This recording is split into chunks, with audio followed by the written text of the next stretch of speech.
Nunca imaginé que 42 años de matrimonio terminarían con mi esposo susurrándome al oído que fingiera desmayarme.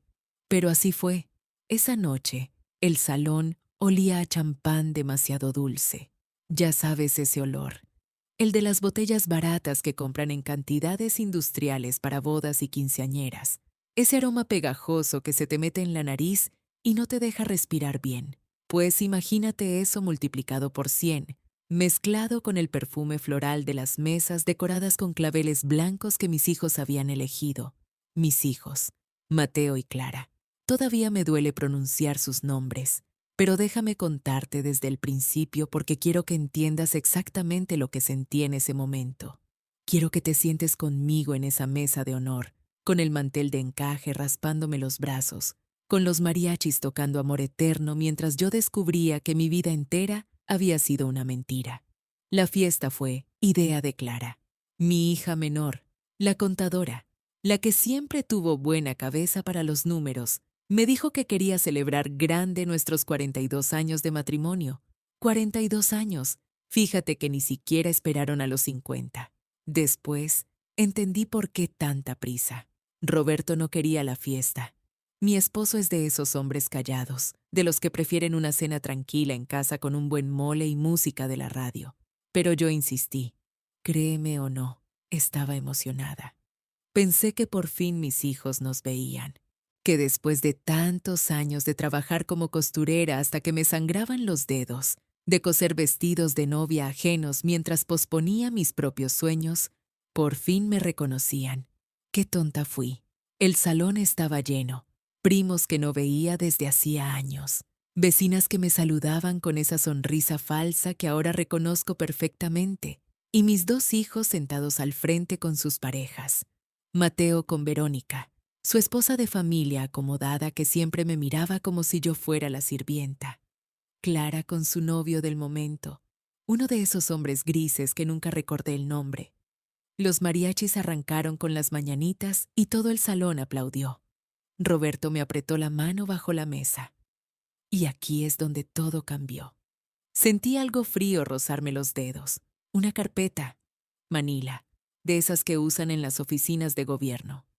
Roberto la había deslizado hacia mí mientras todos cantaban. Abrí la boca para preguntarle qué era eso. Él solo me miró con esos ojos que conozco desde hace más de 4 décadas. Esos ojos que me dicen todo sin palabras. Léelo. Ahora. En silencio. Bajé la vista mientras fingía buscar algo en mi bolsa. Abrí la carpeta apenas 1 centímetro, lo suficiente para ver el membrete. Centro de Atención Geriátrica San Rafael. Mi corazón se detuvo. Solicitud de internamiento involuntario. Las letras bailaban frente a mis ojos. Leí mi nombre completo. Mi fecha de nacimiento. Un diagnóstico inventado de demencia senil. Y abajo, 2 firmas que reconocería en cualquier parte del mundo. Mateo Ramírez Fuentes. Clara Ramírez Fuentes. Mis hijos. Los mariachis seguían tocando. El champán burbujeaba en las copas. Alguien gritó que levantáramos las manos para la foto. Y yo sentía que me hundía en arenas movedizas. Roberto me susurró al oído, tan cerca que su aliento me hizo cosquillas en el cuello. Finge que te desmayaste. Ahora, no sé cómo lo hice. Supongo que 42 años de matrimonio te enseñan a confiar ciegamente en tu compañero. Dejé caer la cabeza hacia un lado. Solté el cuerpo. Escuché los gritos de horror como si vinieran de muy lejos. Mamá, llamen una ambulancia. Denle aire. Las voces de mis hijos. Las mismas voces que firmaron para encerrarme en un asilo. Las mismas bocas que habían mamado de mi pecho, que habían llorado en mis brazos cuando tenían pesadillas, que me habían dicho, te quiero mami miles de veces. Roberto me levantó en brazos, a sus 68 años, con la espalda destrozada de tantos años en la construcción. Mi esposo me cargó como si fuera una pluma. Yo la llevo al hospital, dijo con voz firme. Ustedes quédense aquí, no arruinen la fiesta.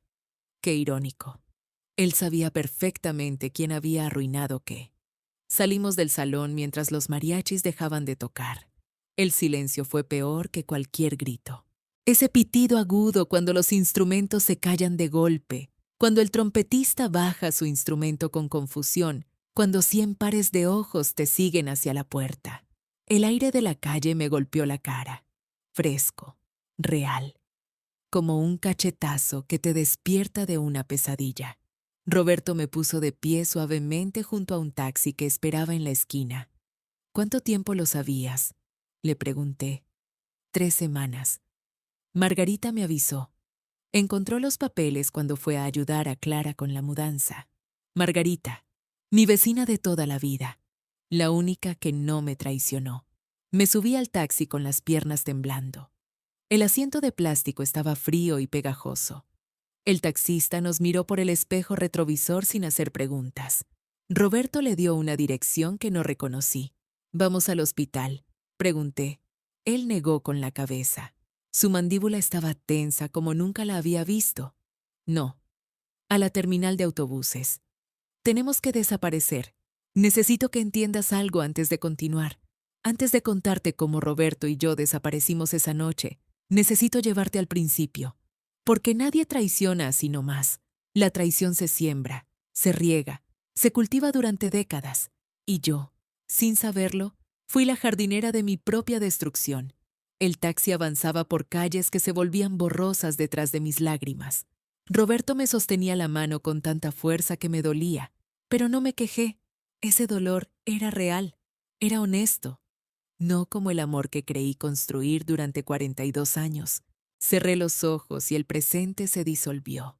1983, el año en que todo comenzó.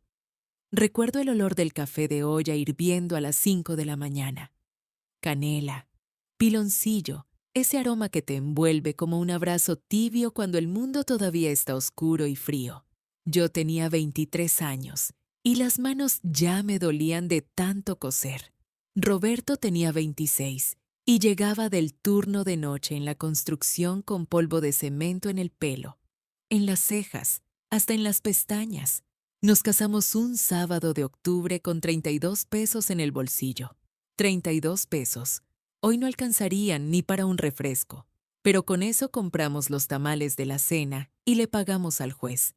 Mi vestido lo cosí yo misma con tela que me regaló mi patrona. Blanco hueso, porque el blanco puro estaba fuera de mi presupuesto. Roberto me regaló un anillo que encontró en un tianguis. Plata con una piedrita azul que él juraba era zafiro, pero que probablemente era vidrio pintado. Lo usé durante 30 años hasta que se me rompió limpiando el baño de Clara, cuando ella estaba embarazada. Nunca me lo reemplazó. Nunca se lo pedí. Así éramos. Así fuimos siempre. El terreno lo conseguimos pagando en abonos durante 7 años. 7 años, imagínate. 84 mensualidades de angustia preguntándote si este mes podrás comer y pagar al mismo tiempo. El dueño anterior era un señor de bigote canoso que vendía porque su esposa había muerto y él quería irse a vivir con su hermana a la costa. Recuerdo el día que firmamos las últimas escrituras. Roberto lloró. Mi esposo, ese hombre de manos como piedras, ese obrero que cargaba costales de cemento de 50 kilos sobre la espalda, lloró como un niño mientras sostenía ese papel amarillento. «Ya tenemos dónde caernos muertos», me dijo. No supe que esa frase sería tan profética. Construimos la casa ladrillo por ladrillo. Literal. Roberto trabajaba de día en obras ajenas y de noche en la nuestra.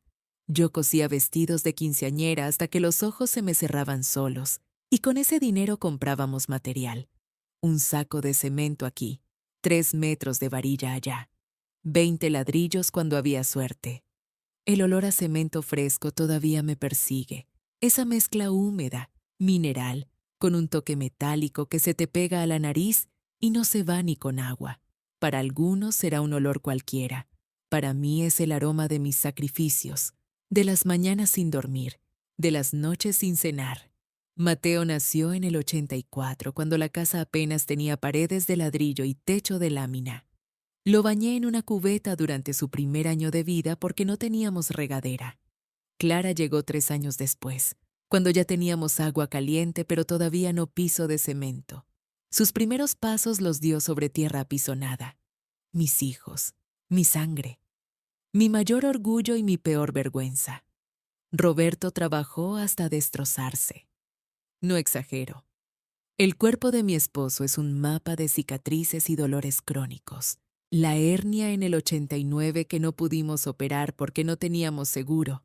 La rodilla izquierda que nunca sanó después de caerse, de un andamio en el 93. Los 3 dedos de la mano derecha que se le quedaron tiesos por un accidente con la cortadora industrial. Cada herida tenía un nombre. Esta es la de la colegiatura de Mateo. Esta es la del vestido de graduación de Clara. Esta es la de los libros de la universidad. La universidad. Ah, la universidad. Vendimos la mitad del terreno en 1998. La mitad. Ese pedazo de tierra que habíamos pagado durante 7 años, que habíamos sudado durante 15 más, lo vendimos para que nuestros hijos pudieran estudiar. Mateo quería administración de empresas. Clara, contaduría. Carreras bonitas. Carreras de escritorio. Carreras que garantizaban que nunca tendrían que cargar costales de cemento ni coser hasta quedarse ciegas. El día que firmamos la venta, Roberto no lloró como cuando compramos el terreno. Se quedó muy quieto, mirando los papeles con una expresión que no pude descifrar. Años después me dijo que ese día sintió como si estuviera vendiendo un hijo para salvar a los otros. Pero lo hicimos, porque eso hacen los padres, porque así nos enseñaron, porque pensé que sacrificarse era amar. Me equivoqué. El dinero de la venta pagó inscripciones, libros, uniformes, transporte. Pagó los anteojos nuevos de Mateo cuando se graduó. Y pagó el viaje de Clara a un congreso en la capital que según ella le cambiaría la vida profesional. Pagó fiestas de graduación, trajes, vestidos, regalos para los maestros. Pagó y pagó y pagó. Y nosotros nos quedamos en la mitad de casa que nos quedaba, con las paredes manchadas de humedad y el techo que goteaba cada temporada de lluvias. Roberto abrió su tiendita con los últimos ahorros, porque su cuerpo ya no aguantaba la construcción. Yo seguí cosiendo, pero ahora con lentes, porque la vista se me había gastado de tanto enhebrar agujas a la luz de un foco de 40 vatios. Nunca nos quejamos, nunca pedimos nada a cambio. Nunca llevamos la cuenta de las noches sin dormir, de las comidas saltadas, de los dolores ignorados, porque éramos sus padres, porque era nuestro deber, porque así se ama. ¡Qué estupidez! Ustedes van a tener lo que nosotros nunca tuvimos. Les decíamos cada vez que entregábamos otro cheque, cada vez que firmábamos otra deuda, cada vez que Roberto aceptaba un trabajo extra que le costaba caminar al día siguiente. Y lo tuvieron. Pero con eso aprendieron que podían tomar sin dar. Yo debería haber contado las llamadas. Si lo hubiera hecho, habría notado el patrón mucho antes. Pero una madre no cuenta las llamadas de sus hijos como quien cuenta monedas. Una madre espera junto al teléfono con la misma fe ciega con que espera que salga el sol cada mañana. Los primeros años después de que se graduaron, Mateo y Clara llamaban seguido. Cada domingo, a veces entre semana. Me contaban de sus trabajos, de sus problemas con los jefes, de las novias y novios que iban y venían. Yo preparaba café de olla antes de la hora de la llamada, porque me gustaba sentir que estábamos compartiendo algo, aunque fueran kilómetros de distancia. Pero el tiempo tiene una forma cruel de cambiar las cosas, sin que te des cuenta. Primero fueron los domingos que se convirtieron en cada 2 semanas, luego cada mes. Luego solo en fechas especiales. Y después, las únicas llamadas que llegaban empezaban siempre igual. Mamá, necesito que me prestes. Mateo necesitaba un enganche para su carro nuevo. Clara necesitaba pagar una deuda de la tarjeta de crédito. Mateo necesitaba dinero para la luna de miel cuando se casó con Verónica. Clara necesitaba capital para un negocio que iba a cambiar su vida. Nosotros nunca dijimos que no, ni una sola vez. Roberto sacaba el dinero de la caja de la tienda, de los ahorros que guardábamos debajo del colchón en una bolsa de plástico, de las tandas que yo organizaba con las vecinas. A veces teníamos que pedir prestado para prestarles a ellos, y el teléfono empezó a pesar diferente en mis manos.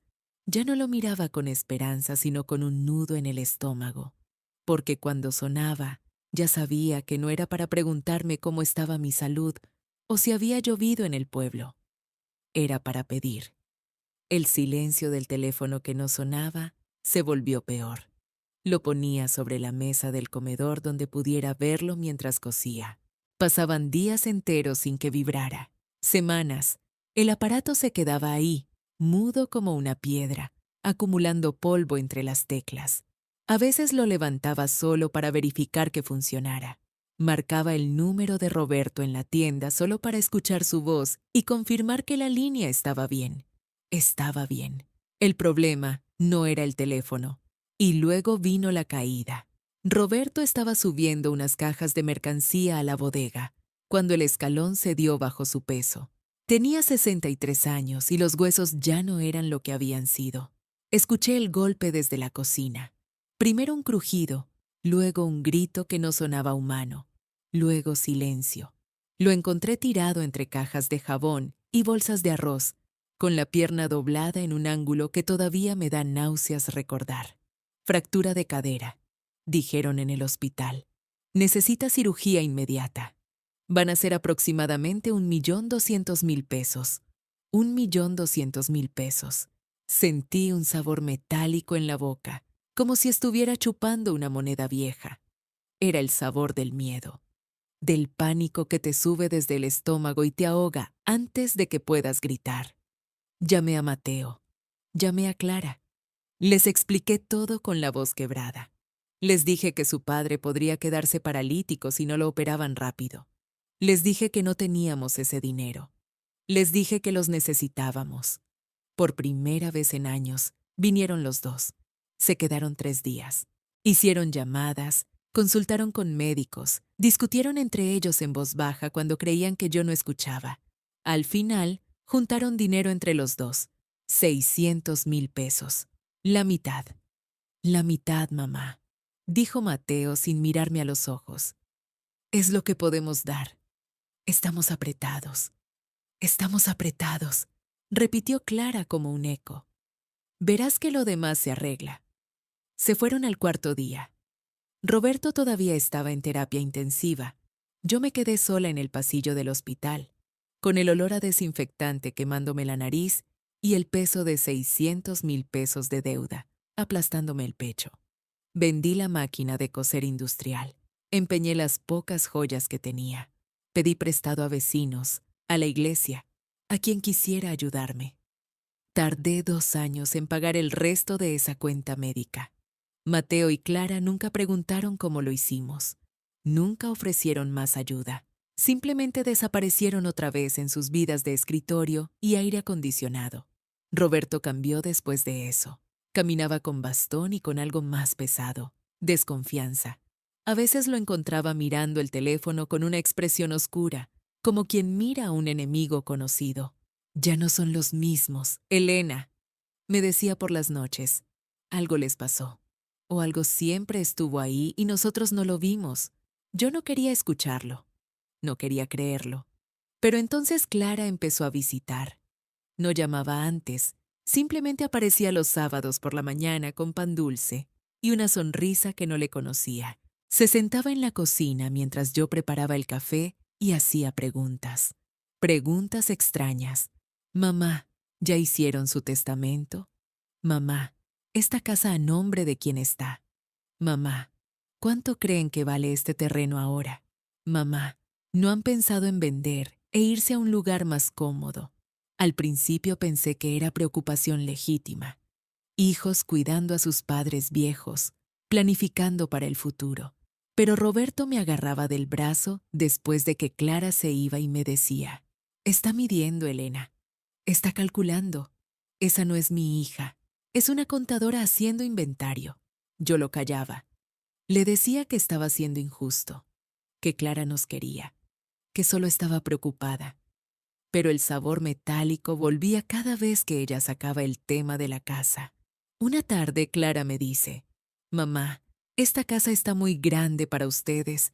¿No sería mejor un lugar más pequeño? Y yo respondí, estamos bien aquí. Pero su sonrisa no llegó a sus ojos. Yo no sé qué pasó en septiembre de 2025. No sé qué conversación tuvieron mis hijos, qué número calcularon, qué fecha marcaron en el calendario. Solo sé que de pronto, como si alguien hubiera encendido un interruptor, Mateo y Clara volvieron a ser los hijos que yo recordaba. O al menos eso pensé. La primera señal fue el teléfono.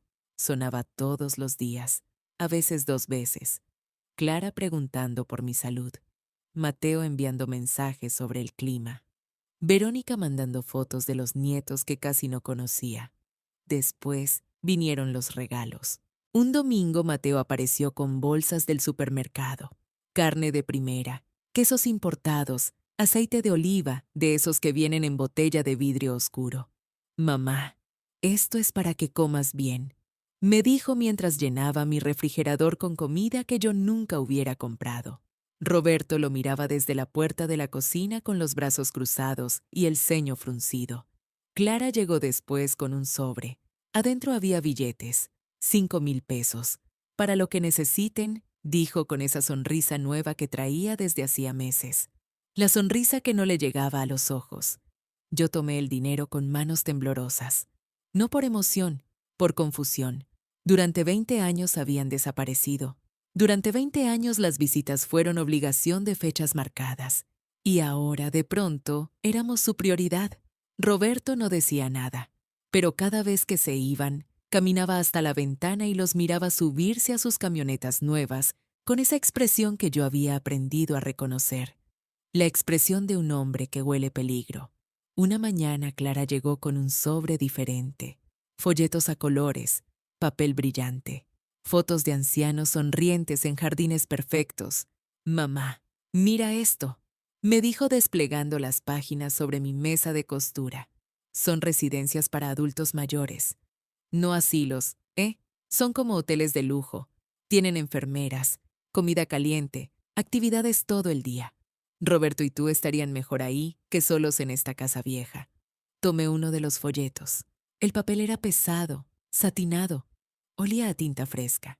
Las fotos mostraban habitaciones amplias con vista al jardín, comedores con manteles blancos, señoras tejiendo en sillas de ruedas.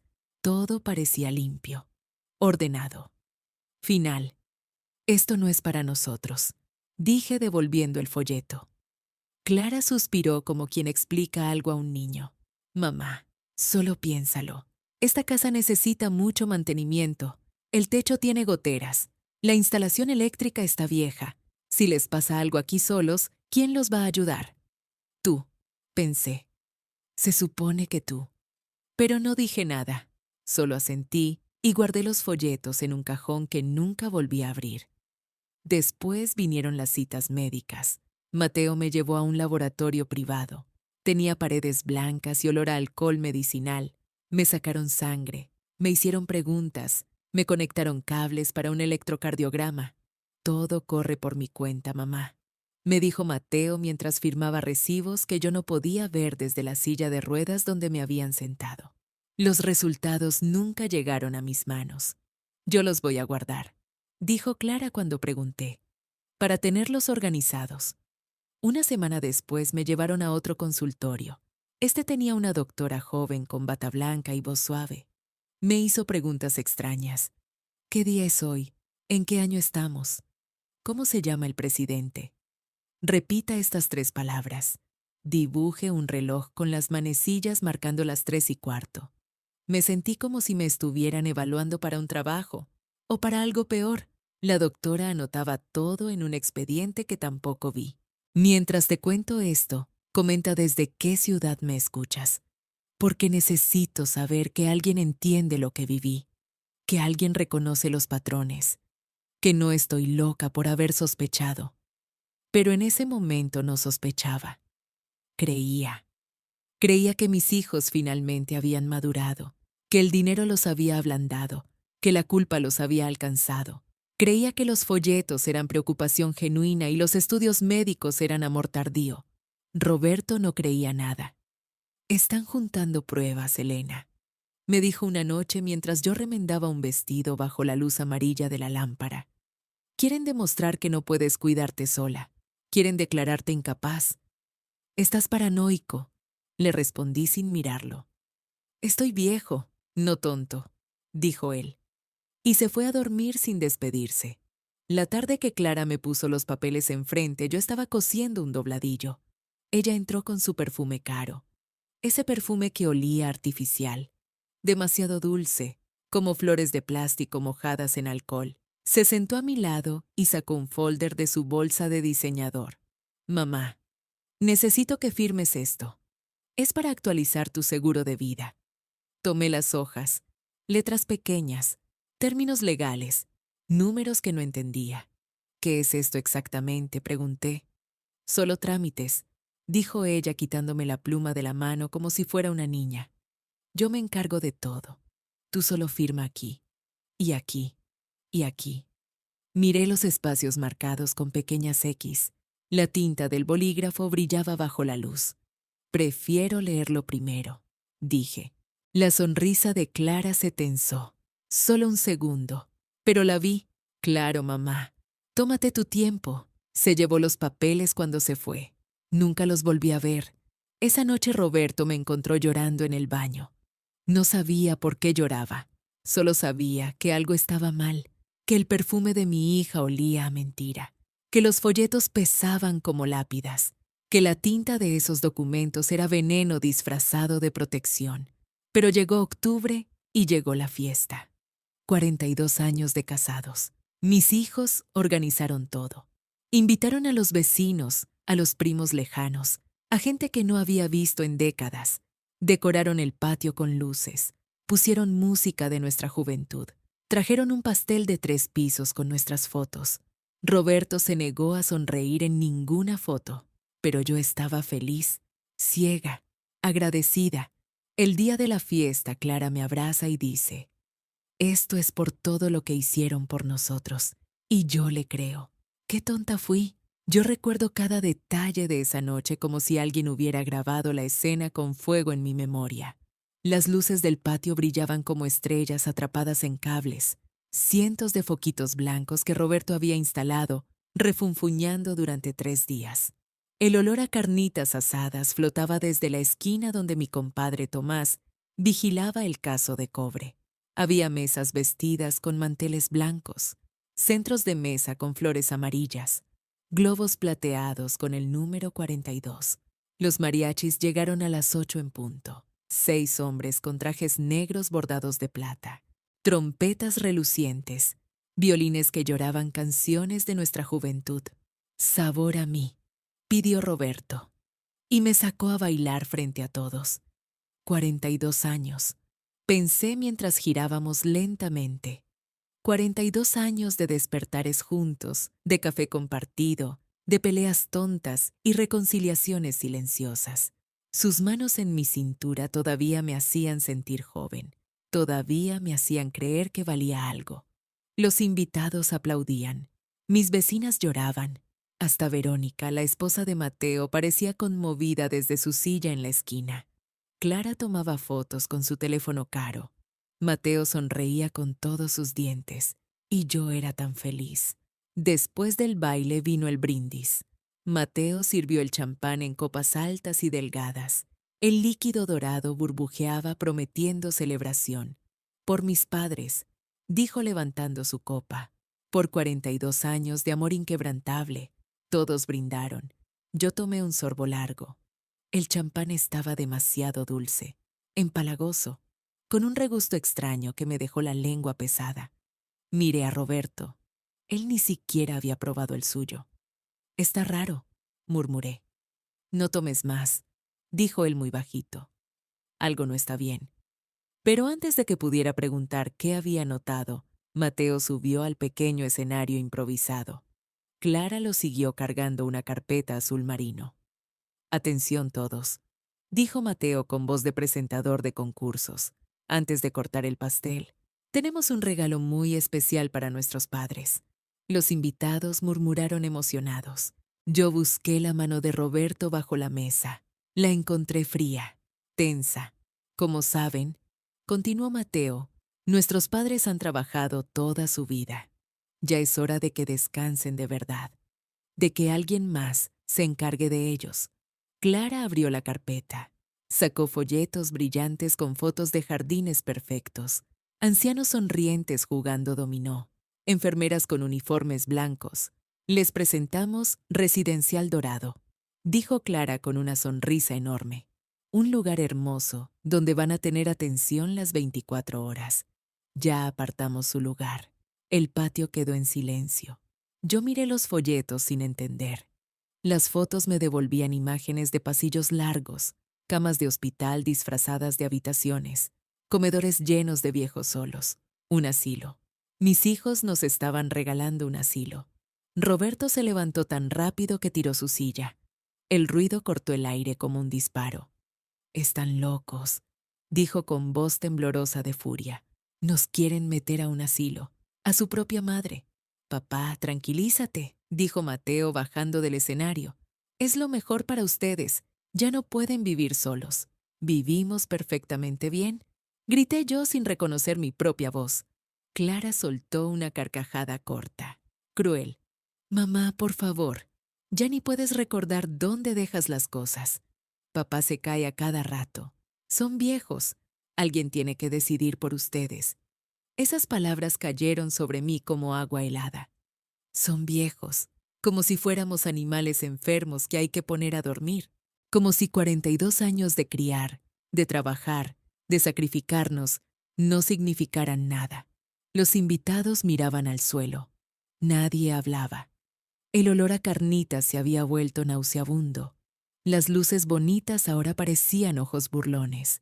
«Sé que me están robando mi casa», dije temblando. Lo supe desde que llegaron con sus malditos folletos hace meses. Mateo palideció. «Mamá, no es así. Nosotros solo queremos...» Roberto se agachó. Metió la mano bajo la mesa donde habíamos estado sentados. Sacó otra carpeta. Esta era color manila. Gruesa. Pesada. «¿Y esto qué es?», preguntó levantándola para que todos vieran. Me la encontré pegada con cinta debajo del mantel. Muy conveniente. Abrió la carpeta. Los papeles se derramaron sobre la mesa como pájaros caídos.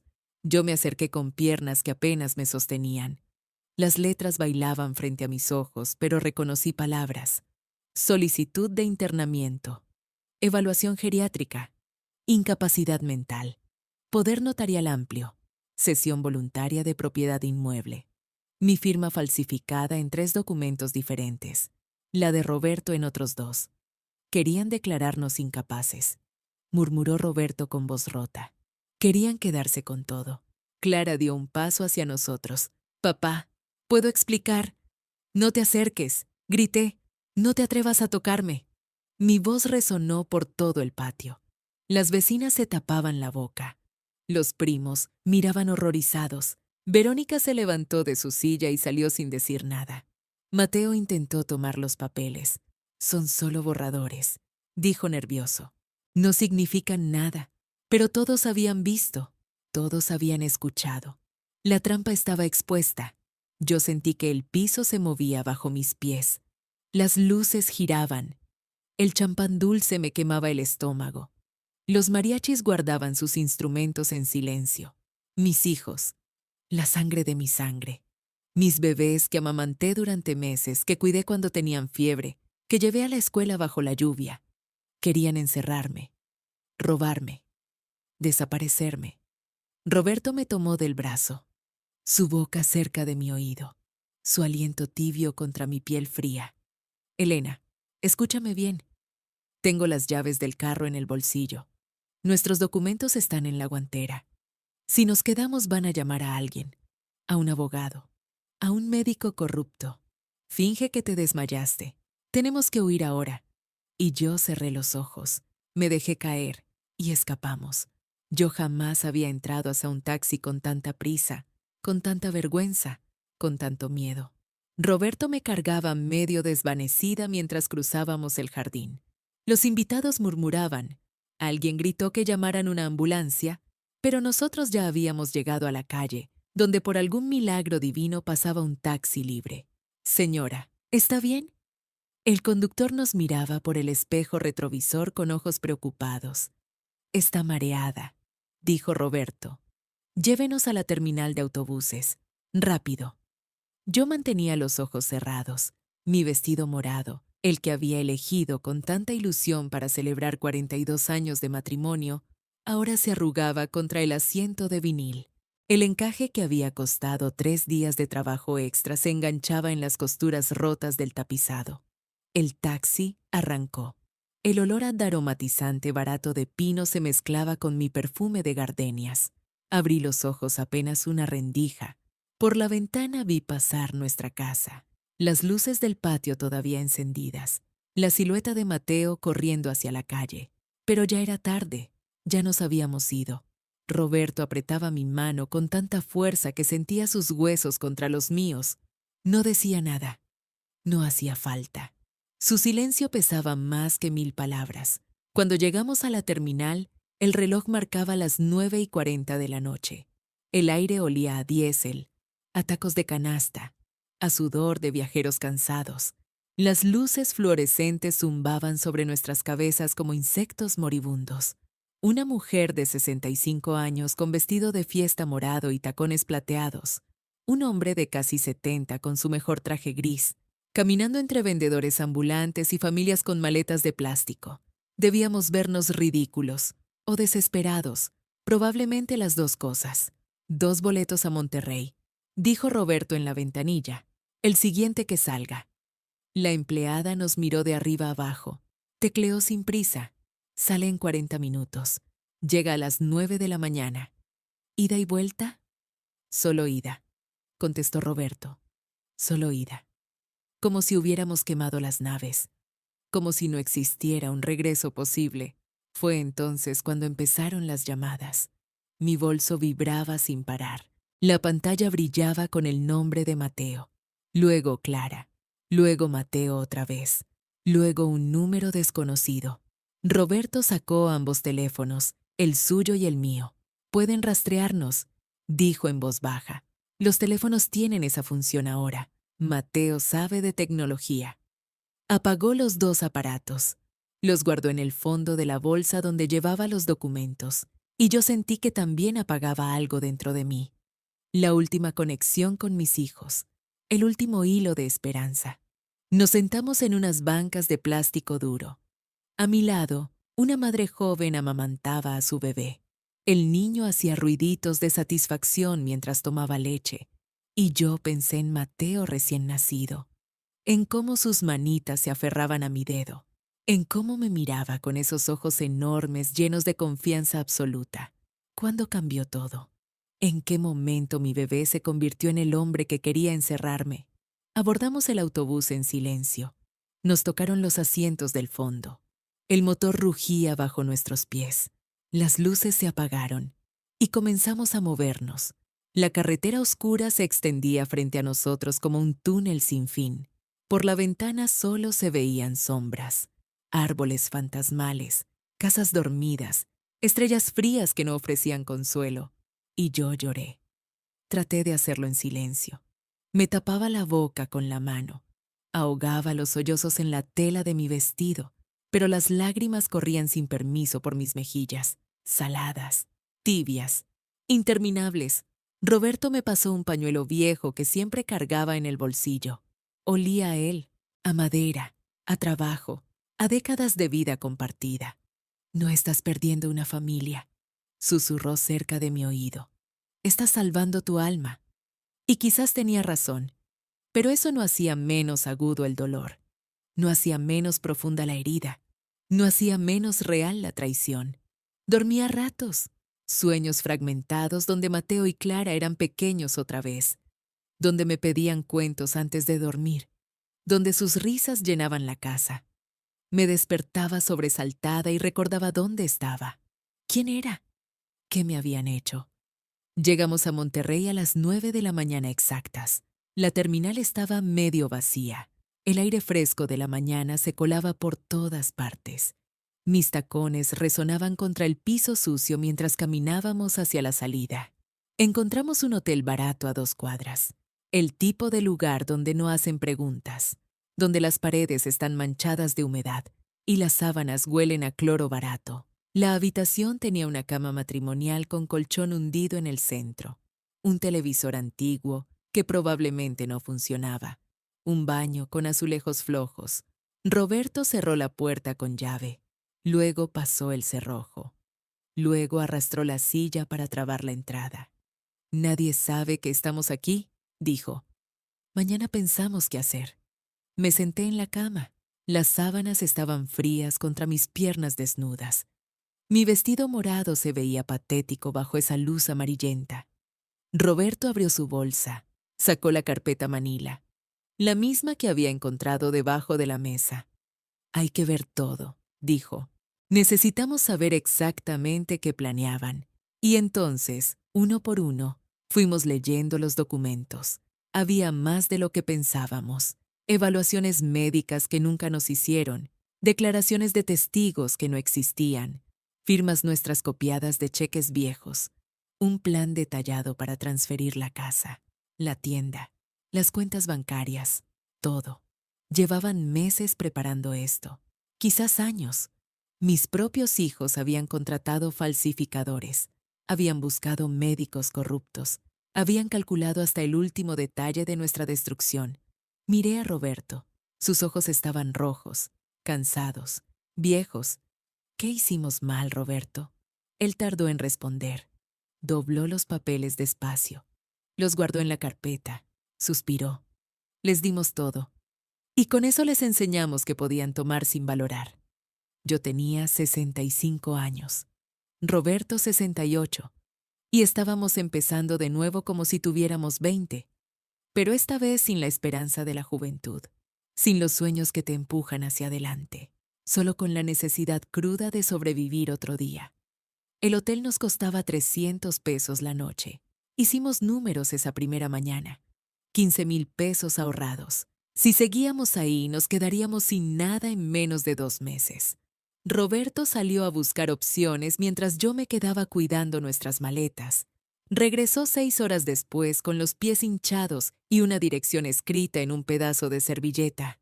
«Encontré algo», dijo. «No es bonito, pero es lo que podemos pagar». El cuarto estaba en una vecindad vieja del centro, 350 pesos al mes. Baño compartido con otras 3 familias. Una ventana que daba a un muro de ladrillo sucio. Espacio apenas suficiente para una cama individual, una silla y un pequeño ropero de madera apolillada. El olor a humedad me golpeó apenas cruzamos la puerta. Ese olor que se mete en la ropa, en el cabello, en los sueños. Olor a tiempo detenido. A paredes que lloran cuando llueve. A esperanzas que se pudren despacio. Lo tomamos sin pensarlo 2 veces. Esa primera noche dormimos juntos en una cama diseñada para una sola persona. Roberto en el filo, con medio cuerpo casi cayéndose. Yo contra la pared, sintiendo la textura áspera del yeso contra mi espalda. A través del muro delgado escuchábamos todo. La vecina que tosía sin parar. El hombre del cuarto de arriba que llegaba borracho a las 2 de la mañana. Los niños que corrían en el pasillo desde las 6. Una radio que nunca se apagaba, transmitiendo rancheras y noticias de accidentes. «¿Cómo dormiste?», me preguntó Roberto al día siguiente. «No dormí», contesté, y él asintió porque tampoco había dormido él. La primera semana fue un ejercicio de humillación constante. Roberto recorrió la ciudad buscando trabajo. A los 68 años, con sus rodillas gastadas de tanto cargar material de construcción, con sus manos callosas que ya no tenían la fuerza de antes. Lo rechazaron en todas partes. Demasiado viejo, demasiado lento, demasiado todo lo que no querían. Pero él seguía saliendo cada mañana. Se ponía su única camisa limpia, se peinaba el cabello blanco hacia atrás y caminaba durante horas bajo el sol buscando un lugar donde alguien le diera una oportunidad. Yo, mientras tanto, sacaba mi máquina de coser del fondo de la maleta. Había empacado lo esencial aquella noche de la fiesta. Ropa, documentos y mi Singer vieja que me acompañaba desde los 18 años. Caminé hasta el mercado más cercano. Me paré en una esquina con un letrero escrito a mano, costuras y arreglos, Precios económicos. 6 horas bajo el sol. 4 bajo una llovizna que me caló hasta los huesos. 0 clientes. ¿Cómo te fue? Preguntó Roberto esa noche cuando coincidimos los 30 minutos que teníamos juntos antes de que él cayera rendido y yo me quedara despierta contando las manchas del techo. Nada, contesté, pero mañana vuelvo. Y volví. Y al día siguiente también. Y al otro. El quinto día Roberto llegó con una noticia. Le ofrecían trabajo de vigilante nocturno en una bodega del otro lado de la ciudad. 2,800 pesos al mes. Turno de 8 de la noche a 6 de la mañana. Es poco, dijo, pero es algo. Era más que algo. Era la diferencia entre comer o no comer. Nuestra rutina se transformó completamente. Roberto dormía de día. Yo trabajaba de día. Él trabajaba de noche. Yo intentaba dormir de noche. Nos veíamos 30 minutos cada tarde cuando él despertaba y yo regresaba del mercado. 30 minutos para contarnos cómo nos había ido, para planear el día siguiente, para recordarnos que no estábamos solos aunque pareciera que sí. La tela barata que compraba para hacer muestras tenía una textura áspera que me raspaba los dedos. No era el algodón suave que usaba en mi casa. No era la seda que guardaba para ocasiones especiales. Era poliéster del más corriente, del que pica, del que suda, del que nadie quiere usar pero todos terminan comprando porque es lo único que pueden pagar. Me volví experta en esa tela, en sacarle lo mejor a lo peor. Las noches eran lo más difícil. El silencio del cuarto interrumpido por todos los ruidos del edificio, la ausencia de Roberto en la cama, el frío que se colaba por la ventana mal sellada, los pensamientos que no me dejaban descansar. Pensaba en mi casa, en mi cocina, en el olor a café de olla por las mañanas, en las cortinas que yo misma había cosido, en el jardín que Roberto cuidaba con tanto amor, en los cuartos vacíos de mis hijos que yo mantenía limpios por si algún día regresaban. Pensaba en Mateo de pequeño, en Clara aprendiendo a caminar, en las Navidades, en los cumpleaños, en todo lo que construimos durante 40 años y que ellos destruyeron en una sola noche. Lloraba en silencio para no despertar a los vecinos. Lloraba hasta que ya no me quedaban lágrimas, y luego me levantaba y seguía adelante porque no había otra opción. La segunda semana conseguí mi primer cliente, una señora que necesitaba subir el dobladillo de unos pantalones. Me pagó 50 pesos. Los guardé como si fueran 50,000. La tercera semana ya tenía 3 clientes regulares. La cuarta, 5. No era suficiente para vivir, pero era suficiente para creer que quizás, solo quizás, podíamos salir de esto. Y entonces llegó ella, una señora de unos 40 años con ojos cansados y una bolsa llena de tela blanca. Me dijeron que usted cose bien, dijo. Necesito un vestido de novia para mi hija. La boda es en 3 meses. La miré sin poder creerlo. Un vestido de novia, el trabajo más complejo, el más delicado, el que requiere más confianza. ¿Cuánto cobra?, preguntó. Le di un precio justo, ni muy alto ni muy bajo. El precio de alguien que sabe lo que vale su trabajo, pero que también necesita desesperadamente ese encargo. Ella asintió, sacó dinero de su bolsa. 4,500 pesos adelantados. Confío en usted, dijo. Tiene manos de alguien que ha sufrido. Y las personas que han sufrido son las que mejor trabajan. Esa noche lloré, pero no de tristeza, no de dolor, no de rabia. Lloré de alivio, porque alguien confiaba en mí, porque alguien veía en mis manos no la vejez ni el fracaso, sino la experiencia, el valor, la dignidad que mis propios hijos me habían negado. Yo nunca imaginé que 8 meses pudieran transformar tanto una vida.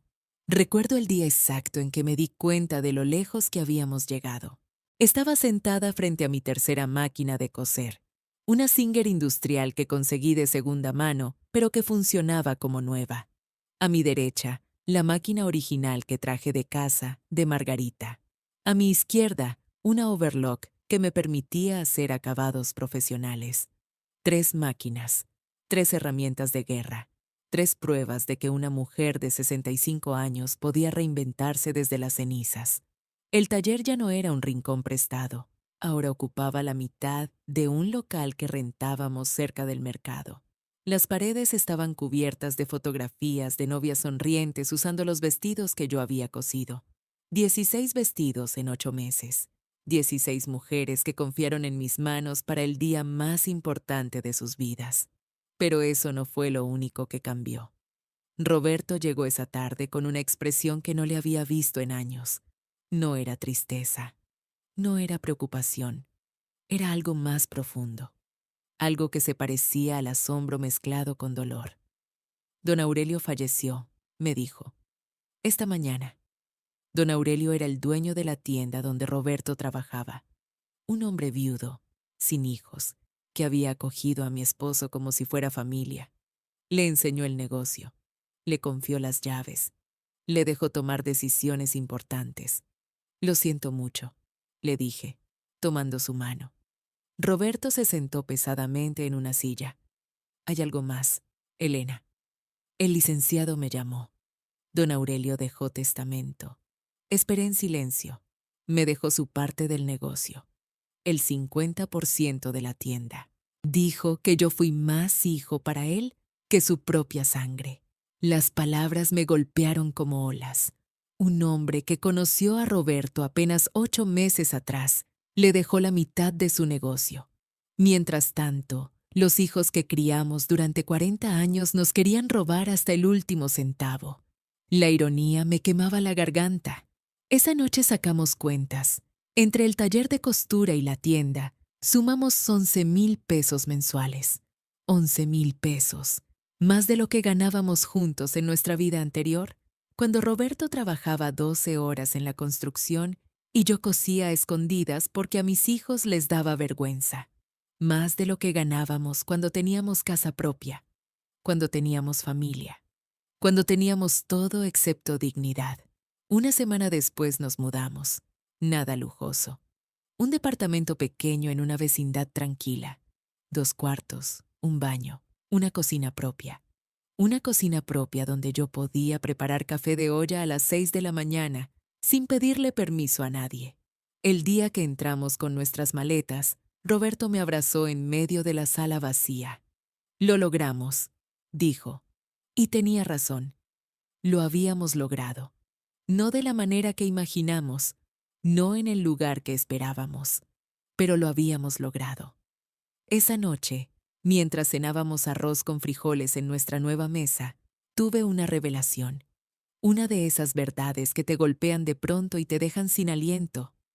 Perdimos la casa, le dije a Roberto, pero ganamos nuestra libertad. Él me miró sin entender. Piénsalo, continué. Allá vivíamos prisioneros de la expectativa, de mantener las apariencias, de no molestar, de ser los padres perfectos para hijos que nos despreciaban. Aquí somos libres, aquí nadie nos juzga, aquí nadie nos debe nada, y nosotros no le debemos nada a nadie. Y resulta que la libertad vale más, completó Roberto. Exacto, la libertad vale más que cualquier casa, que cualquier herencia, que cualquier apellido.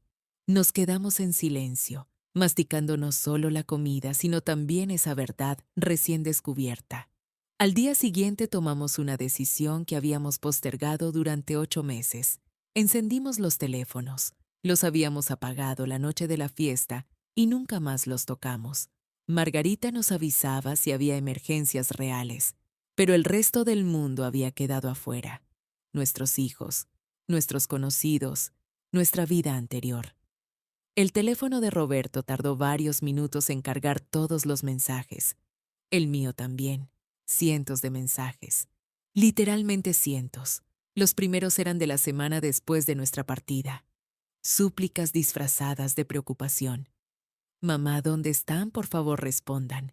Papá, esto es una locura, hablen con nosotros. Solo queremos saber que están bien. Luego vinieron los reclamos. 2 semanas después. Esto es muy inmaduro de su parte.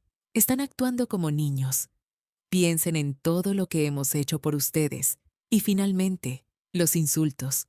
1 mes después. 2 meses. 3. Son unos malagradecidos, después de todo lo que sacrificamos. Espero que estén contentos destruyendo esta familia. Leí cada mensaje sin llorar, sin temblar, sin sentir nada más que un leve asombro ante la capacidad humana para reescribir la historia. El último mensaje era de Clara, fechado hace apenas 3 semanas. Espero que estén contentos con su decisión. Ni disculpa, ni reflexión, ni un gramo de responsabilidad. Solo resentimiento pasivo-agresivo envuelto en palabras correctas. Miré a Roberto. Él me miró a mí. Sin decir una palabra los borramos todos. Cada mensaje, cada nota de voz, cada foto compartida, todo. Luego apagamos los teléfonos de nuevo. Pero esta vez no fue un escape. Fue una elección consciente. Una declaración de independencia. Esa noche me senté junto a la ventana de nuestro nuevo departamento. Afuera se escuchaba el ruido de la calle, los vendedores ambulantes, la vida siguiendo su curso. Adentro olía a pintura fresca y a café recién hecho. Roberto se acercó y se sentó a mi lado. ¿Valió la pena huir?, preguntó. Lo pensé durante un largo momento. Pensé en todo lo que perdimos. La casa, los muebles, las fotos, los recuerdos, los hijos que creíamos tener. Y pensé en todo lo que ganamos. La paz, el respeto propio, la libertad de despertar cada mañana sabiendo que nadie nos debe nada y nosotros no le debemos nada a nadie.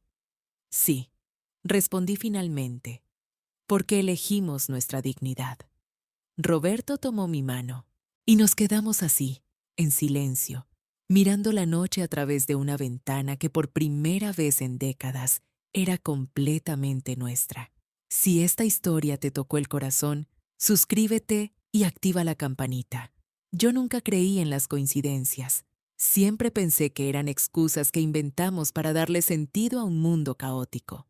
Pero esa mañana de marzo, cuando vi a Margarita entre los puestos del mercado de Monterrey, algo dentro de mí se estremeció, como si el universo me estuviera obligando a cerrar un capítulo que yo había dejado deliberadamente abierto. Habían pasado casi 2 años desde la huida. 2 años de construir una vida nueva en esta ciudad ruidosa y llena de cerros. 2 años de despertar sin miedo. 2 años de no escuchar mi nombre pronunciado con desprecio.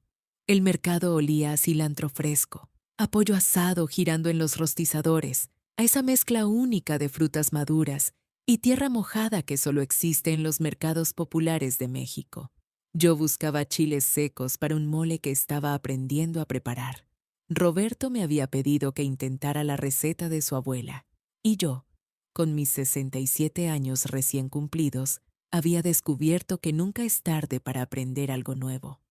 Fue entonces cuando la vi. Margarita, mi vecina de toda la vida, la mujer que vivió frente a mi casa durante 30 años, la que me prestaba azúcar cuando se acababa, la que escuchó, sin duda, los gritos de la fiesta de aniversario que destruyó todo. Elena. Ay, Dios mío. Elena. Su voz cortó el bullicio del mercado como un cuchillo.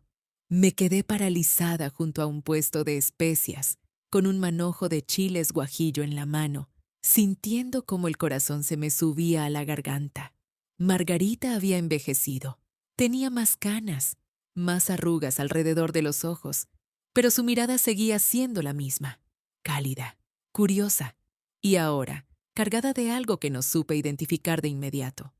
Margarita, susurré, ¿qué haces aquí? Mi hija se mudó. Vine a visitarla. Nunca pensé. Elena, te he buscado. Todos te buscamos. Me llevó del brazo hacia una fondita en la esquina del mercado. Una de esas con mesas de plástico y manteles de hule a cuadros. Pedimos café. Cuando llegó, estaba tibio y aguado, servido en esas tazas de plástico blanco que absorben el calor y lo devuelven convertido en tibieza decepcionante. No tomé ni un sorbo, solo lo sostuve entre mis manos, sintiendo cómo se enfriaba mientras Margarita hablaba.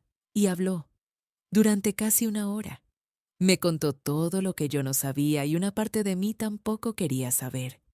Después de que ustedes se fueron, comenzó, mirándome con esos ojos que habían visto demasiado, Fue el caos. Mateo y Clara se pelearon como perros rabiosos. Él quiso quedarse con la casa. Fue al registro civil, al notario, a todas partes, pero no pudo hacer nada. ¿Por qué no?, pregunté, aunque ya sabía la respuesta. Porque la casa sigue a tu nombre y al de Roberto. Sin sus firmas, no puede venderse, no puede transferirse, no puede nada. Está ahí, vacía, acumulando polvo. Sentí un peso extraño en el pecho. No era satisfacción, no era victoria, era algo más pesado, más triste. La rentaron, continuó Margarita, entre los dos, pero no pudieron ponerse de acuerdo en nada. Peleaban por cada centavo de la renta. Mateo decía que él merecía más porque era el mayor. Clara decía que ella había hecho más trabajo para conseguir inquilinos. Se gritaban en la calle. Elena, frente a todos, sin vergüenza. El ruido del mercado seguía a nuestro alrededor. Vendedores gritando ofertas, niños corriendo entre los puestos, licuadoras triturando fruta para aguas frescas. La vida siguiendo su curso mientras yo recibía noticias de una muerte lenta. La muerte de una familia que alguna vez construí con mis propias manos. Verónica lo dejó, dijo Margarita bajando la voz. La esposa de Mateo. Se divorció hace un año. Verónica. La nuera perfecta. La de familia acomodada. La que me miraba como si yo fuera una mancha en su tapete importado. ¿Por qué?, pregunté. Margarita me miró directo a los ojos, porque dijo que no podía estar casada con alguien capaz de hacer lo que le hizo a su propia madre. Esas fueron sus palabras exactas, Elena. Me lo contó mi comadre que trabaja en el mismo edificio que ella. Verónica dijo que si Mateo pudo planear quitarte todo, que le garantizaba que no haría lo mismo con ella algún día. El café se había enfriado por completo. Lo miré fijamente, viendo mi reflejo distorsionado en la superficie oscura. Una mujer vieja, una madre sin hijos, una sobreviviente. Mateo perdió a sus niños en el divorcio, continuó Margarita. Verónica tiene la custodia completa. Él los ve una vez al mes. Cuando los ve, pensé en mis nietos, en sus caritas que apenas recordaba, en los cumpleaños a los que dejé de ir, en los abrazos que me negaron. ¿Y Clara?, pregunté aunque no quería saber. Perdió casi todos sus clientes. Es contadora, ya sabes, y la gente habla, Elena. En un pueblo como el nuestro, todo se sabe. Cuando se enteraron de lo que te hicieron, dejaron de confiar en ella. Si es capaz de robarle a su propia madre, decían, ¿qué no le hará a un extraño? Margarita hizo una pausa. Se terminó su café de un trago, como si necesitara fuerza para continuar. Están arruinados, Elena. Los dos. Mateo perdió su trabajo por problemas de salud, algo del corazón, dicen. Clara cerró su oficina. Vive de lo que puede. Se pelean todavía. Por la renta, por las deudas, por todo. Esperé sentir algo. Victoria, justicia, ese placer oscuro que llaman venganza. Pero no llegó nada de eso. Solo sentí una tristeza honda, antigua, del color del café frío en mi taza de plástico. Siguen siendo mis hijos, dije finalmente. Y Margarita me miró sin entender. Siguen siendo mis hijos, repetí, pero dejaron de ser mis padres. Ella frunció el ceño, confundida. Me expliqué como pude. Cuando tienes hijos, ellos son tu responsabilidad. Tú los cuidas, tú los proteges, pero llega un momento en que los papeles se invierten. Ellos deberían cuidarte a ti, protegerte, ser tus padres cuando tú ya no puedes ser la suya. Mateo y Clara renunciaron a ese papel, y yo tuve que aceptar que estaba huérfana de hijos. El mercado seguía vivo a nuestro alrededor, pero nosotras estábamos suspendidas en una burbuja de silencio y polvo. Margarita tomó mi mano. Su piel estaba áspera, llena de años de trabajo. ¿Vas a volver?, preguntó. La miré. Pensé en la casa vacía, en las calles que conocía de memoria, en los fantasmas de celebraciones pasadas que habitaban cada esquina de ese pueblo. No, respondí, ya no hay nada a qué volver. Yo estaba terminando de planchar una blusa de seda cuando sonó el teléfono. Era Julio. y el calor entraba por la ventana del taller como si alguien hubiera dejado abierta la puerta de un horno. El ventilador giraba perezoso, moviendo el aire caliente de un lado a otro sin lograr nada. Número desconocido. Dudé antes de contestar. Buenas tardes. Hablo con la señora Elena Fuentes de Ramírez. Sí, soy yo. Le llamo de parte del licenciado Mendoza. Soy su asistente legal. Tengo un mensaje urgente para usted de parte de su hijo, Mateo Ramírez Fuentes. El hierro de la plancha se me resbaló de las manos. Por suerte cayó sobre la tabla y no sobre mi pie. Me quedé paralizada, sintiendo el vapor caliente rozarme los nudillos. Su hijo está muy enfermo, señora. Problemas del corazón, según tengo entendido, y ha expresado su deseo de verla. Dice que quiere hablar con usted bueno, antes de que sea demasiado tarde. El silencio que siguió fue tan denso que podía oler el almidón quemándose en la tela olvidada. Señora, ¿sigue ahí? Sí, murmuré. Estoy aquí. ¿Puedo darle su respuesta al licenciado? Colgué sin decir nada más. Esa noche le conté todo a Roberto. Estábamos sentados en el patio trasero de nuestra casita, el que habíamos llenado de macetas con hierbas aromáticas. El olor del epazote y la hierbabuena flotaba en el aire tibio de la noche. Es una trampa, dijo Roberto sin dudarlo. Su voz tenía ese tono grave que usaba cuando estaba seguro de algo. Conozco a Mateo. Lo crié 42 años. Ese muchacho no ha cambiado. Quiere algo. Probablemente dinero para sus tratamientos, pero si de verdad se está muriendo. Roberto me tomó la mano. Su piel estaba callosa del trabajo en la tienda, áspera como papel de lija, pero su toque era suave. Elena, escúchame bien. Ese hombre te lastimó como nadie en este mundo. Te humilló en tu propia fiesta. Planeó robarte tu casa. ¿Y ahora quiere tu perdón porque le conviene? No sé si quiere mi perdón, susurré. Solo sé que quiere verme. Pasaron los meses. No volví a recibir llamadas del abogado, pero Margarita me mantenía informada.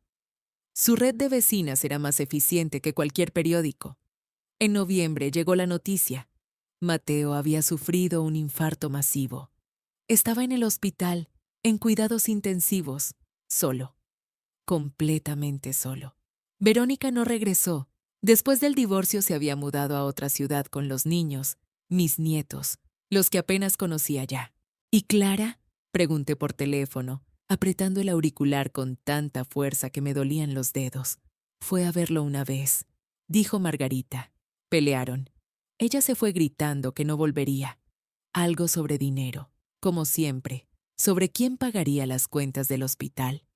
Me quedé en silencio, imaginando a mi hijo conectado a máquinas, mirando un techo blanco, esperando a alguien que nunca llegaría. ¿Vas a ir?, preguntó Margarita.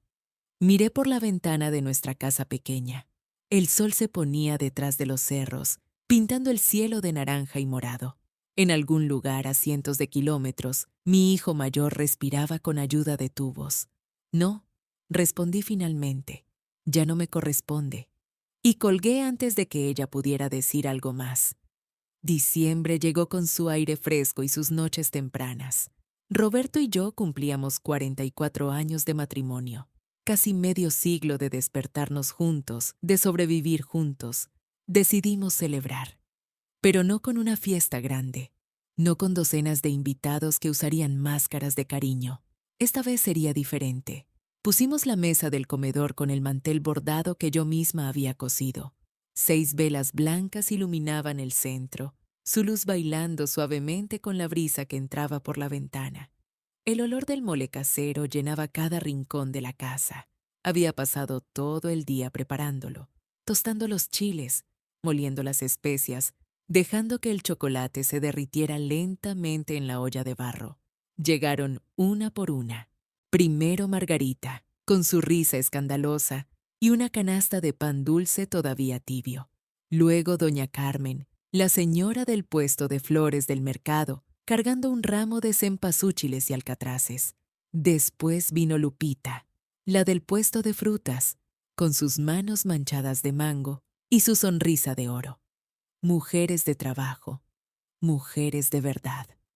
Nos sentamos alrededor de la mesa y por un momento nadie dijo nada. Solo nos miramos. El silencio no era incómodo. Era el silencio de personas que no necesitan llenar el aire con palabras vacías. Por los amores que valen la pena, dijo Roberto levantando su vaso de agua de Jamaica.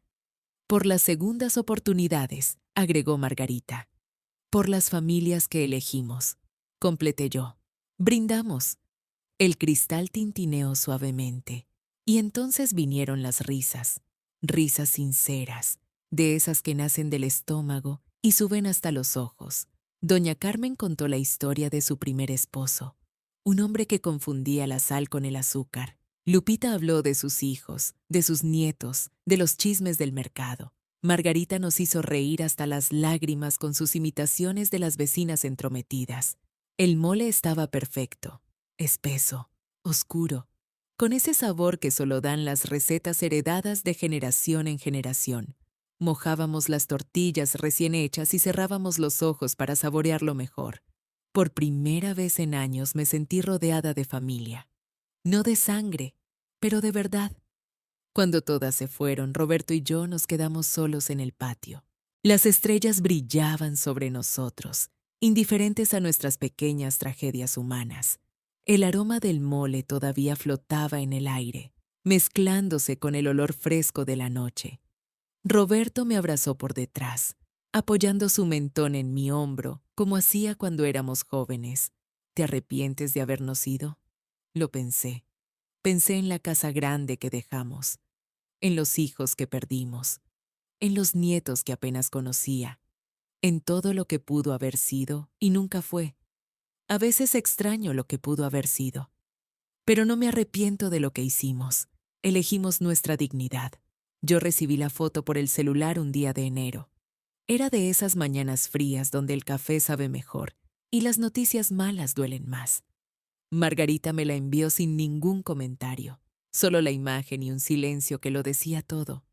La casa, mi casa, la casa donde nacieron mis hijos, donde enterré mis sueños de juventud, donde pasé 40 años de mi vida cocinando, limpiando, criando, amando. Apenas la reconocí. Las ventanas estaban rotas, los cristales como dientes faltantes en una boca abandonada. El jardín que cuidé durante décadas ahora era un cementerio de maleza seca y basura arrastrada por el viento. La pintura se descascaraba en grandes pedazos, revelando el concreto gris debajo como huesos expuestos. El portón de fierro, ese que Roberto pintó de verde cada primavera, ahora colgaba torcido de una sola bisagra. Y el letrero clavado en lo que alguna vez fue mi rosal favorito. Se vende por necesidad. Me quedé mirando la pantalla hasta que se apagó sola. Roberto se acercó por detrás, vio la imagen sobre mi hombro y no dijo nada, solo me apretó el brazo. Margarita me contó después que llevaban meses intentando venderla, que Mateo y Clara habían puesto un precio absurdo al principio, esperando hacerse ricos con la herencia que nunca fue suya. Pero nadie quería comprar una casa con tantos problemas legales, tantas deudas acumuladas, tanto karma pegado a las paredes. Bajaron el precio una vez, 2 veces, 3 veces, nada. La casa seguía ahí, pudriéndose bajo el sol y la lluvia, esperando a nadie. Pasaron las semanas. Febrero llegó con su calor anticipado y yo traté de olvidar. Pero algunas noches soñaba con esa casa. Caminaba por los pasillos vacíos, buscando algo que nunca encontraba. Me despertaba con el corazón acelerado y las sábanas empapadas de sudor. Roberto me preguntaba qué soñaba. Yo mentía. Le decía que no recordaba. La llamada llegó en marzo. Era Verónica, la ex esposa de Mateo. Su voz sonaba diferente, sin ese tono de superioridad que siempre usaba conmigo. Ahora solo había cansancio. Señora Elena, necesita saber algo. Escuché en silencio mientras me contaba. Mateo estaba en el hospital, un hospital público en la Ciudad de México, de esos donde los pasillos huelen a desinfectante barato y los enfermos esperan horas para ver a un doctor. Una enfermedad terminal en el páncreas, avanzado, inoperable. No le queda mucho tiempo, dijo Verónica. Colgué sin responder. Me senté en la silla del patio y miré el cielo hasta que oscureció. Roberto no me presionó, solo preparó café y se sentó a mi lado, esperando. Cuando finalmente hablé, mi voz sonó extraña hasta para mí. Voy a ir a verlo. Roberto asintió lentamente. ¿Quieres que te acompañe? No, esto tengo que hacerlo sola. El viaje en autobús duró 8 horas. 8 horas para pensar en qué le diría al hijo que me traicionó, al niño que amamanté durante 2 años, al hombre que me quiso robar todo. El hospital era exactamente como lo había imaginado. Paredes color verde hospital, ese verde enfermizo que nadie elige pero todos aceptan. Pisos de linóleo gastado por millones de pasos desesperados. El olor a cloro mezclado con enfermedad. Ese aroma que se te pega a la ropa y no se va. Pregunté por él en recepción. Me dieron un número de cuarto. Tercer piso. Caminé por el pasillo largo, pasando frente a puertas abiertas donde se veían cuerpos conectados a máquinas, familias llorando, doctores con cara de cansancio eterno. El pitido constante de los monitores. Bip, bip, bip. El sonido de vidas colgando de un hilo electrónico. Encontré su cuarto al final del pasillo. Mateo estaba acostado en una cama estrecha, conectado a tubos que le entraban por la nariz y los brazos. Las sábanas eran de ese blanco grisáceo de tanto lavado, frías al tacto como pude comprobar cuando rocé la orilla con mis dedos. No lo reconocí. El hombre que tenía enfrente aparentaba 65 años. La piel se le pegaba a los huesos como papel mojado. El cabello, antes negro y abundante, ahora eran mechones grises desperdigados sobre la almohada manchada.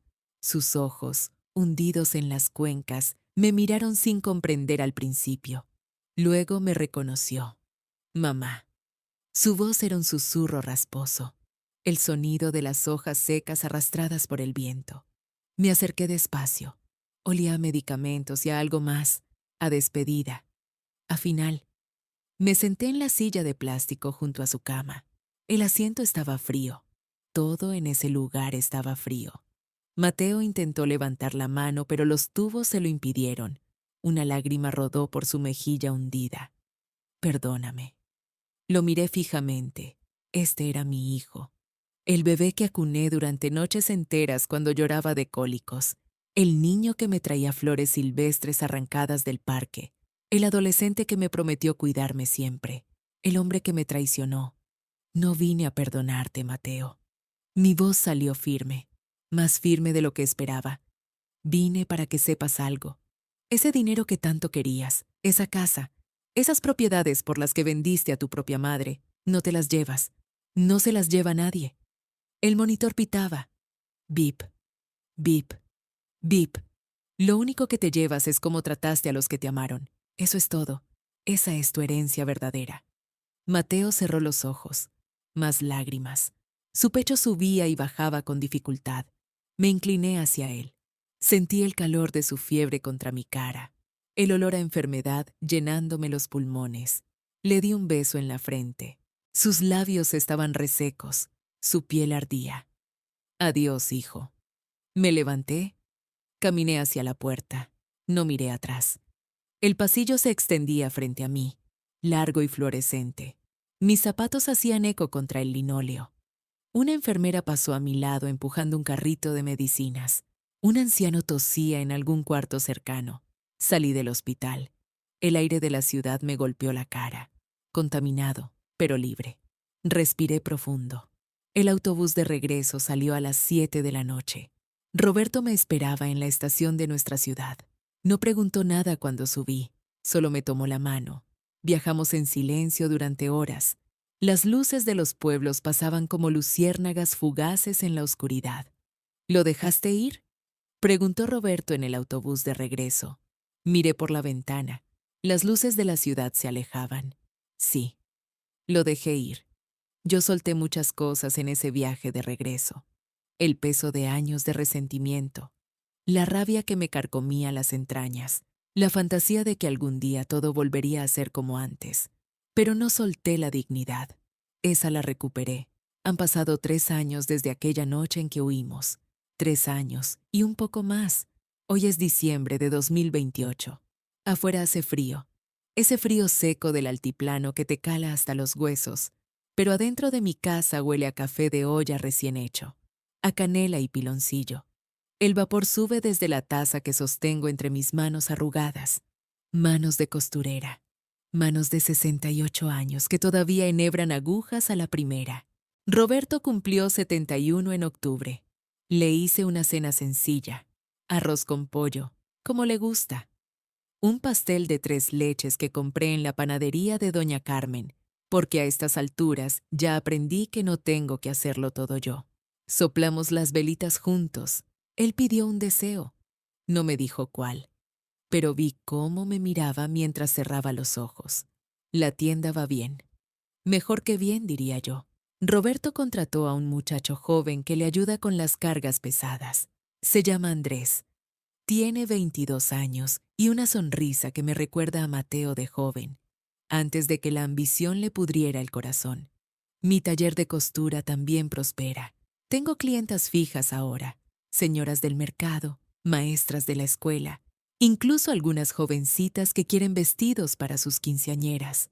Me buscan porque coso con paciencia, porque escucho sus historias mientras les tomo las medidas, porque les digo la verdad cuando un color no les favorece. Esta mañana desperté temprano. La luz entraba suave por la ventana. Esa luz gris de diciembre que promete frío pero también paz. Roberto roncaba a mi lado, con el cabello completamente blanco ahora. Se ve distinguido, mi viejo, como esos señores de las películas antiguas.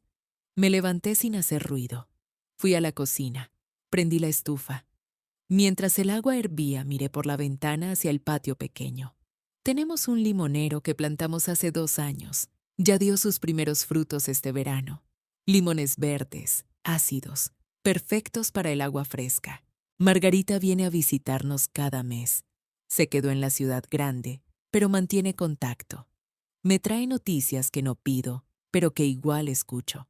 Así supe que Clara perdió su negocio, que su esposo la dejó cuando se acabó el dinero, que ahora vive en un departamento pequeño, trabajando como contadora para una empresa de refacciones. No sentí alegría cuando me lo contó, tampoco tristeza. Sentí algo parecido a la neutralidad, como cuando lees en el periódico sobre un terremoto en un país lejano. Sabes que es terrible, pero no te toca.